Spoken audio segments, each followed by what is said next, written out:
Hey everyone, welcome to the ninth episode of What's Up Bro with Zacaria and Lokman Adam podcast. Dato, Yeah, I heard last week you went for a long distance ride with more than 100 motorbikes. yeah. Teluk Intan. Right. Went to the Menara Condong. So what you did? Had breakfast and came back. We had lunch there, and I came back. I came back earlier lah, Right. because I have so many programs. Dato, after losing the iconic by-election, Okay. Perikatan Nasional is super desperate. They playing all kind of victim drama. The last time they did was few days back. They crying victim at Menara Kuala Lumpur. What's happening? They're doing it again. You see, PN and those who align with them have gone into this recycling business lah. Okay. After the iconic by-election defeat, PN is totally bankrupt of ideas. So they are recycling old issues and stale news. Right now, they are recycling the Menara KL issue. Same narrative. Playing the race card that the Madani government have abandoned the Malays and discriminate the Malay business entities. That the government have snatched the concession from Hydro Shop and gave it to a non-Bumi company. Well, I only have this to say. They are just telling the same lies on different days. Hydro Shop's contract ended and they lost their bid for a new contract. That's all. The fact remains the same on any given day. The rest is just bullshit cooked up by these people. Dato, again we see Bersatu and Perikatan Nasional and those who align with them making strange noises these days. Looks like the noise originated from Mahathir, who is suddenly hallucinating about the Malays must unite, and his goons are echoing Perpaduan Ummah and Muafakat story. All this with the intention of trying to court UMNO again after a bitter divorce. Your thoughts on this? You see, Zach, PN is never sincere. Huh? Even now, their malicious intent is very obvious. Let me tell you their strategy. They want to rejoin UMNO, collaborate with the H2O faction in BN, and topple the president. Pull UMNO support from unity government and bring down PMX. What's their objective? To grab the power, make their court cases disappear. That's all. This has nothing to do with the Malays, Islamic religion, the Malay Bumi Putra right, Bahasa Melayu, or even the Malay rulers. It's all about themselves. This is purely about the pack of hyenas in PN and some in unity government to grab power.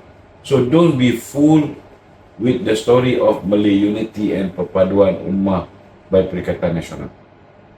They are just riding on race and religion as they always have. Even the most stupid person can see their bullshit move to save their own skins. Let us not forget, the nature of a traitor doesn't just disappear overnight. Once a traitor, always a traitor. A soul dark enough to betray once will surely betray again. So the call for friendship by PN is actually a setup for another betrayal. Mahathir is UMNO's ultimate traitor. Bersatu is a party born out of treachery. It wasn't formed to strengthen Malay's unity.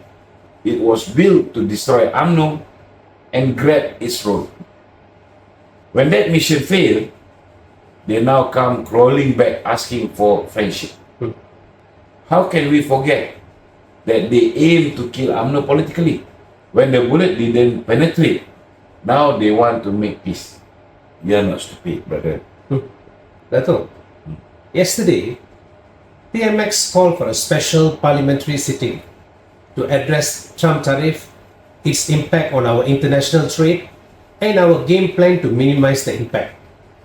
Unfortunately, a few not very smart MPs from Perikatan Nasional were just wasting time taking pot shots at PMX and the Madani government, trying to score some cheap political points. What do you have to say to these jokers? Firstly, I think their salary is a waste of the taxpayers' money. Hmm.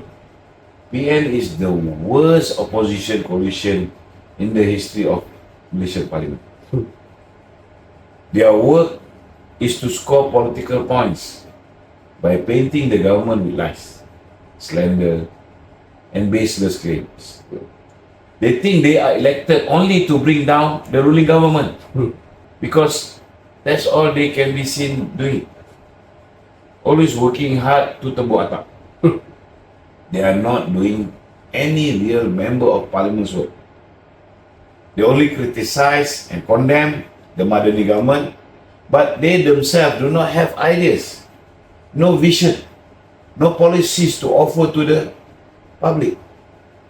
They don't even have a prime minister candidate. Why should the voters give the votes to a coalition that has no direction, offers no concrete policies, and don't even have a PM candidate? This is insane. But the good news is the voters have realized the risk and the danger in voting PN as the government. That is why today we have a strong and stable government. We won nearly all the by-election. You see, in the face of uncertain global economy and a fragile world political climate, the people want stability. As a matter of fact, even the recently concluded Singapore general election proved that people want stability over promises made by the opposition.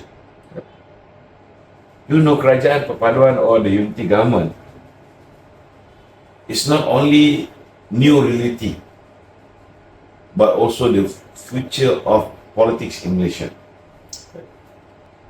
No one single party is going to secure a two-third majority in parliament. That will never happen. UMNO embrace the new political reality because this is the aspiration of the rakyat. Of course, we want to govern by ourselves, but rakyat want it in a different way. The support for UMNO and BN is rising because the people can see that UMNO is embracing the change that the people want. Okay, Dato'. We hope for the best in our negotiations with the US in terms of tariffs. And I believe we will pull through. And as the unity government stays strong and have people's full support. Inshallah.